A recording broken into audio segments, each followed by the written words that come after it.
Stove వెలిగించి pan పెట్టుకోవాలి. ప్యాన్లో గ్లాసుంపావు నీళ్ళను పోసుకోవాలి. రుచికి సరిపడా ఉప్పు, కారం, పావు స్పూన్ వాము వేసుకొని కలుపుకోవాలి. నీళ్లు మరిగేటప్పుడు స్టవ్ని లో ఫ్లేమ్లో పెట్టుకుని గ్లాస్ బియ్య పిండిని వేసుకొని కలుపుకొని స్టవ్ ఆఫ్ చేసుకోవాలి. పిండి గోరువెచ్చగా ఉన్నప్పుడే ఈ విధంగా చేత్తో బాగా ఒత్తుకోవాలి. నీళ్ళల్లో ఆయిల్ వేసుకోలేదు కదా, పిండి మీద 1 స్పూన్ ఆయిల్ వేసుకొని చేత్తో బాగా కలుపుకొని పిండిని 3 భాగాలుగా చేసుకోవాలి. పిండి మీద పొడి బియ్య పిండి చల్లుకొని చపాతీలాగా ఒత్తుకోవాలి.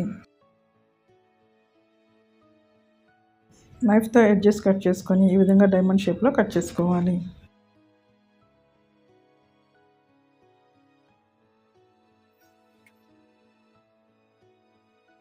ఇదే విధంగా మిగిలిన పిండితో కూడా చపాతీలాగా చేసుకుని ఎడ్జెస్ కట్ చేసుకుని డైమండ్ షేప్లో కట్ చేసుకోవాలి.